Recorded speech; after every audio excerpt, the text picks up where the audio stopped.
என் வாழ்க்கையிலே நான் வந்து எனக்கு கிடைச்ச பெரிய பொக்கிஷமா என் பாஸ்டர் தான் நான் நினைக்கிறேன். உண்மையிலே அப்படிதான். நான் வந்து சர்ச்சுக்கு நான் போகிறதுக்கு காரணமே வந்து ப்ரைஸுக்காகவும் ஆப்பிளுக்காகவும் தான். ஏன்னா எங்கள் பாஸ்டர் வந்து சன்னியாசி. பாஸ்டர் ஜெபம் பண்ணி துண்டு போட்டிருப்பார், உங்களுக்கு தெரியும்னு நினைக்கிறேன். அவங்க வந்து கல்யாணம் ஆகாததுனால அவங்களுடைய நிறைய பணத்தை வந்து இந்த சின்ன பிள்ளைங்களுடைய ஊழியத்துக்கு நிறைய செலவு பண்ணுவாங்க. அப்போ வந்து எல்லாத்துக்குமே ப்ரைஸ் கொடுப்பாங்க. எங்கள் பாஸ்டர் ஒழுக்கமாக இருந்தால் ஒரு ப்ரைஸ் கொடுப்பாங்க, சீக்கிரமாக வந்தால் ஒரு ப்ரைஸ் கொடுத்துருவாங்க, முடிச்சுட்டு சர்ச்சில் வேலை செஞ்சால் அதுக்கு ஒரு ப்ரைஸ் கொடுத்துருவாரு, வசன போட்டிக்கு ஒரு ப்ரைஸ் கொடுத்துருவாரு, பாட்டு போட்டிக்கு ஒரு ப்ரைஸ் கொடுத்துருவாரு, மற்றவங்களுக்கு முன்னாடி நல்ல சாட்சி எடுத்தால் ஒரு ப்ரைஸ் கொடுத்துருவாரு, எக்ஸாம் வச்சு ஒரு ப்ரைஸ் கொடுத்துருவாரு, சண்டே ஸ்கூலுக்கு கரெக்டாக வந்தால் ஒரு ப்ரைஸ் கொடுப்பாரு, ஞாயிற்றுக்கிழமை சின்ன பிள்ளைங்களுக்கும் ஒன்று ஆராதனை வச்சுருக்காரு, அதுக்கு ரெகுலராக வந்தால் ஒரு ப்ரைஸ் கொடுத்துருவாரு. அப்புறம் ஆல் ஃபர்ஸ்ட் அப்படின்னு ஒன்று கொடுப்பாரு, ஹைட்டாக பெருசாக. அப்போ வந்து எங்கள் அம்மா அப்பா வந்து ஆண்டவரை அறிந்தவர்கள் அல்ல. ஆனால் ஏன் சர்ச்சுக்கு அனுப்புனாங்க அப்படின்னு சொன்னால், ஒவ்வொரு வருஷமும் அந்த டிசம்பரில் அந்த ஆனிவர்சரி நடக்கும்போது என்னுடைய ப்ரைஸ் எல்லாம் சாக்கில் தான் தூக்கிட்டு வரணும். ஸோ அவ்வளோ கொடுப்பார் அவர். இன்னும் சொல்ல போனா எங்க சித்தி, எங்க மாமி இவங்க எல்லாம் டிசம்பர் மாசம் வந்துருவாங்க. எதுக்கு அப்படின்னா பாத்திரம் வாங்குறதுக்கு வருவாங்க. ஸோ ஏன்னா இந்த வருஷம் கண்டிப்பா நிறைய பிரைஸ் வாங்கியிருப்பான், அது ஆச்சரியமா இருக்கும். ஸோ அவங்க இப்ப இல்லை, இறந்துட்டாங்க. ஆனா என் வாழ்க்கையில எனக்கு கிடைச்ச பெரிய பொக்கிஷமா எங்க பாஸ்டர் நான் நினைக்கிறேன். ஆனா நான் நிறைய ஆசைப்பட்டேன். ஆனா திட்டுவார் எங்க பாஸ்டர். அவர் வந்து ரொம்ப ஸ்ட்ரிக்ட். எப்பவுமே பலிபீடத்துல ஒரு பெரம் ஒன்று வச்சிருப்பாரு, அடிக்கிறதுக்காக வச்சிருப்பாரு. நான் மோஸ்ட்லி வந்து அடி வாங்காம தப்பிக்கணும்னு நினைப்பேன். அவர் நம்ம திட்டு வாங்கிடக்கூடாது அப்படின்றதுல ரொம்ப கவனமா இருப்பேன். ஒரு நாள் ஞாயிற்றுக்கிழமை பிரசங்கம் பண்ணிட்டு இருக்கும்போது பாஸ்டர் வசனம் சொன்னாரு, அது எழுதணும்னு நினைச்சேன், பெண் இல்லை. அதனால பக்கத்தில் இருக்கிறவனை பார்த்து கொஞ்சம் பெண்ணு கொடுறா அப்படின்னு கேட்டேன். கரெக்டா பார்த்துட்டாரு. பார்த்தவர் பிரசங்கத்தை நிப்பாட்டிட்டாரு. பிரசங்கத்தை நிப்பாட்டி பென்ஸ் நீ வா அப்படின்னு கூப்பிட்டாரு. என் பக்கத்தில் கிங்ஸ்லின்னு ஒருத்தர் ஃப்ரெண்டு, அவனையும் கூப்பிட்டாரு. 2 பேரும் மேலே வாங்க அப்படின்னாரு. பிரசங்கத்தை நிறுத்தி அதில் ஒரு சர்ச்சில் ஒரு 200 பேர் உட்காந்துட்டு இருப்பாங்க. வந்து எங்கள் 2 பேரையும், நான் பிரசங்கம் பண்ணும்போது நீ பேசிட்டு இருக்கிறியா, அப்போ ஆண்டவர் எப்படி உங்க கூட பேசுவார், அப்போ ஆண்டவர் நீ அவ்வளோ அசட்டை பண்ணுறியா அப்படின்ட்டு எங்கள் 2 கையை நீட்ட சொன்னார். அத்தனை க்ரௌடு, அத்தனை ஜனங்கள். அப்போது நாங்கள் 2 பேரும் 2 கையை நீட்டுறோம். அவர் ரொம்ப ஒல்லியாக தான் இருப்பாங்க. அவருடைய ஓங்கி எவ்வளோ பெலனோ அவ்வளோ பெலன். நான் 3 அடி அடிச்சாரு எங்க கையில். 2 பேருடைய கையிலேயே 3 அடி அடிச்சிட்டாரு. அடிச்சுட்டு நீ போய் உட்காருங்க அப்படின்ட்டு எங்களை உட்கார வச்சிட்டாரு.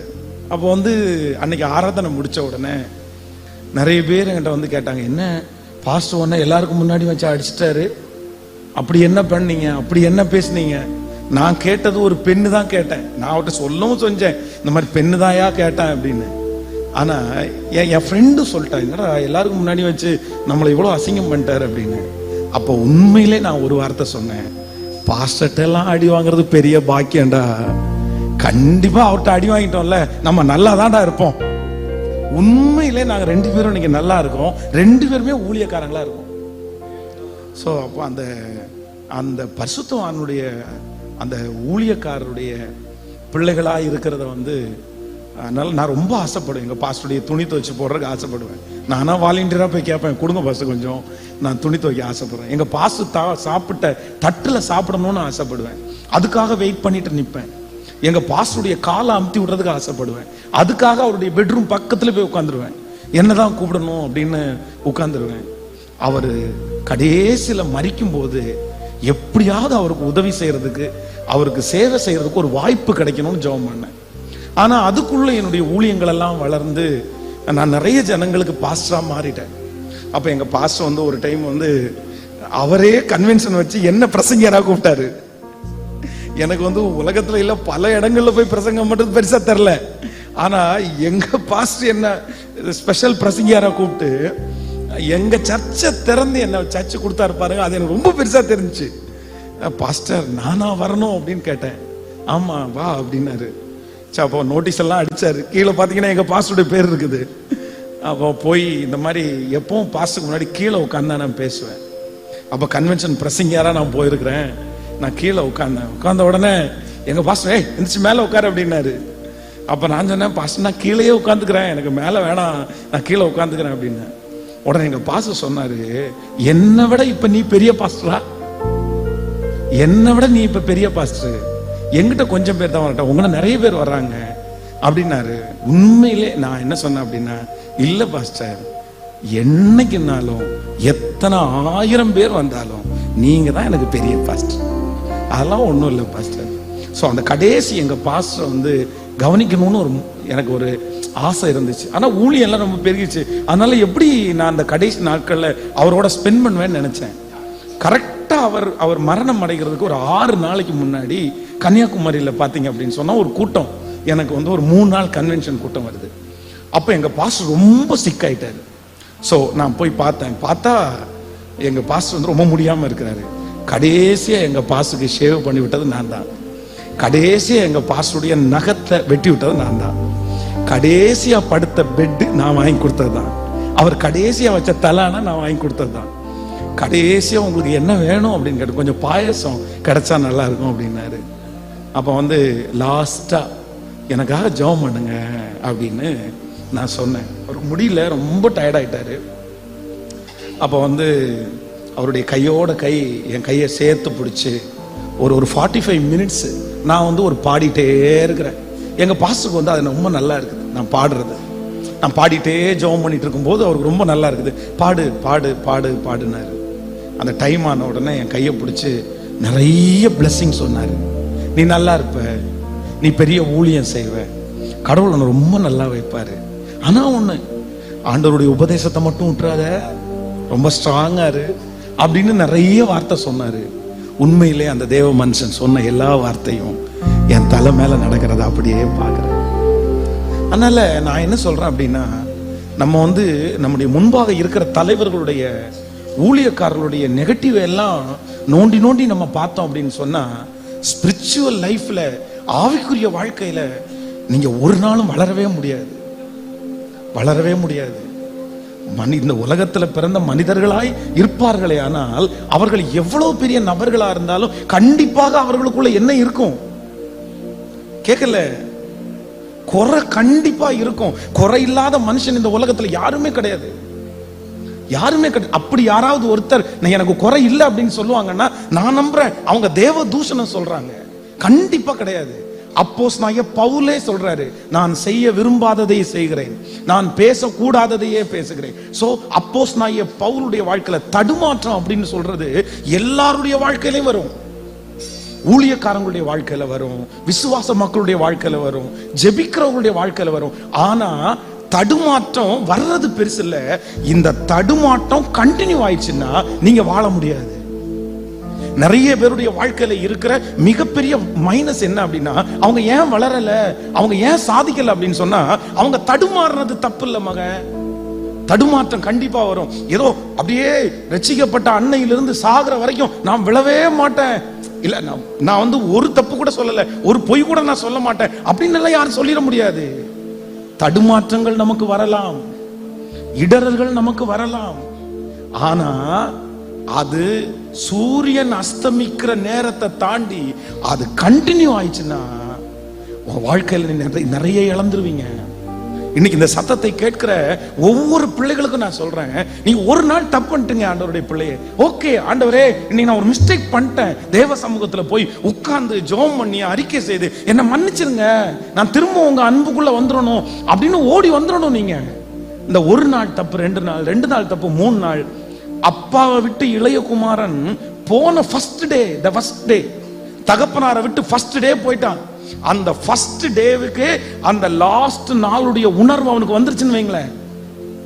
அந்த கடைசி நாள்ல சொல்றல்ல, நான் என்னுடைய தகப்பனாரிடத்திற்கு எழுந்து போவேன், தகப்பனே உமக்கு விரதமாகவும் பரத்திற்கு விரதமாகவும் நான் பாவம் செய்தேன், இனி உம்முடைய பிள்ளை அப்படின்னு சொல்றதுக்கு எனக்கு தகுதி இல்லை, ஒரு வேலைக்காரல் ஒருவனாக வைத்துக் கொள்ளும் அப்படின்னு சொல்றான் பாருங்களேன். இந்த உணர்வு மட்டும் தன்னுடைய தகப்பனாரை விட்டு போன அந்த ஃபர்ஸ்ட் டேவில் அவனுக்கு வந்துருச்சுன்னா நான் நம்புறேன் அவன் பணத்தை இழந்திருக்க மாட்டான், அவனுடைய சொத்தை இழந்திருக்க மாட்டான், அவனுடைய மதிப்பை இழந்திருக்க மாட்டான், அவன் பன்றியினுடைய தவிட தின்னுகிற அளவுக்கு நான் போயிருக்க மாட்டான். இந்த சத்தத்தை யாரோ ஒருத்தருக்கு ஆண்டவர் பேசுறாரு. பிரதர் இதுவே உங்களுக்கு லேட் பிரதர், சிஸ்டர், இதுவே உங்களுக்கு லேட்டு. நீங்க எத்தனை நாள் ஒளிஞ்சு வாழ முடியும்னு நினைக்கிறீங்க? எத்தனை நாள் இயேசு இல்லாம வாழ முடியும்னு நினைக்கிறீங்க? எத்தனை நாள் இந்த பாவத்தோட வாழ முடியும்னு நினைக்கிறீங்க? எத்தனை நாள் இந்த தடுமாற்றத்தோட நீங்க சாகுற வரைக்கும் வாழ்ந்துருவீங்களா? வாழ்ந்துட முடியாது, வாழ்ந்துட முடியாது. இதுவே சிலர், எனக்கு தெரியும், இந்த ஜபத்துல இருக்கிற இந்த சத்தத்தை கேட்கிற நிறைய பேர் 2 வருஷமா 3 வருஷமா 5 வருஷமா, ஆரம்பத்துல நல்லதான் இருக்கும் சிஸ்டர், ஆரம்பத்துல நல்லதான் இருக்கும் பிரதர். உங்களை தட்டி கொடுப்பாங்க, பிசாசு பேசிட்டே இருப்பான், எல்லாம் கிளியரா இருந்த மாதிரி இருக்கும். ஆனா நீங்க ஆண்டவரை விட்டு பிரிகிற, நீங்க பாவத்துல ஆரம்பிக்கிற அன்னையிலிருந்து உங்களை அறியாமலே பின்னாடி ஒரு பெரிய குழி தோண்டப்படுகிறது அப்படின்றத நீங்க மறந்துடாதீங்க, மறந்துடாதீங்க. அதான் ஆண்டவர் சொல்றாரு, இன்றைக்கு இரட்சணிய நாள், இன்றைக்கு இரட்சணிய நாள். நீங்க என்னைக்கு மாறணும் பிரதர்? நீங்க என்னைக்கு வரணும்? அடுத்த மாசம் 1ஆம் தேதியா? இல்ல அடுத்த வருஷம் 1ஆம் தேதியா? இல்ல டிசம்பர் மாசமா? இல்ல இல்ல, பொய்யான மாயை பின்பற்றுகிறவர்கள் தங்களுக்கு வரும் கிருபையை. ஆண்டவர் உங்களை ஏதாவது ஒண்ணு மாற சொல்றாரா? ஏதாவது ஒண்ணு விட்டுற சொல்லிடுறாரா? இன்னைக்கே முடிவெடுத்துருமாங்க. நீங்கள் திரும்ப கர்த்தர் சமூகத்திலே வருகிறதற்கு தாமதிக்கிற ஒவ்வொரு நிமிஷமும், நீங்க ரொம்ப ஜெபம் பண்ணிட்டு இருந்தீங்களா?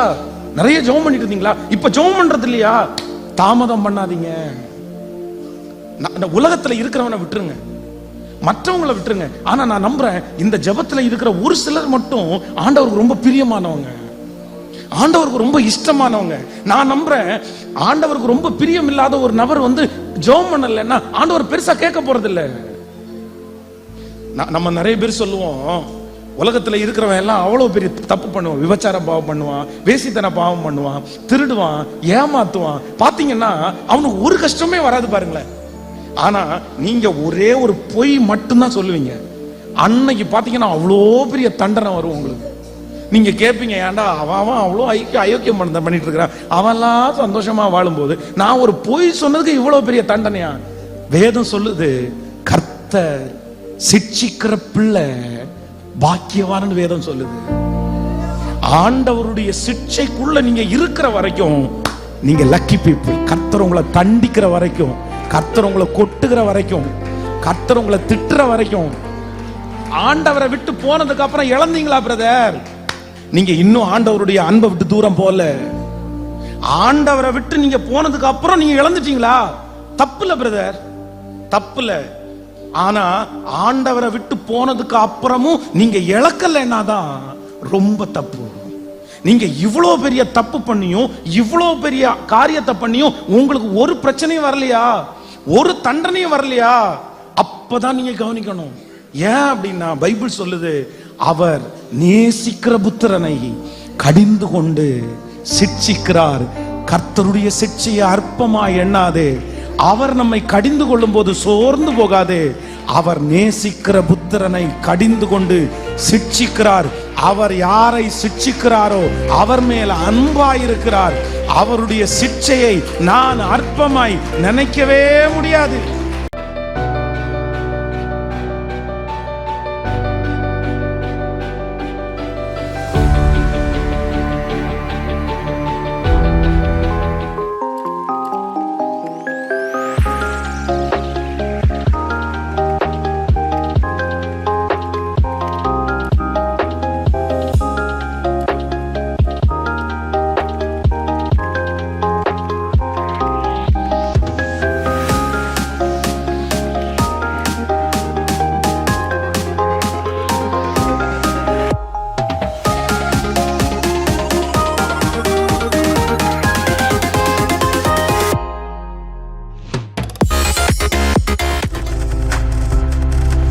நீங்கள் பார்த்து கொண்டிருப்பது உங்கள் ஜாய் டிவி. உங்கள் துக்கம் சந்தோஷமாய் மாறும்.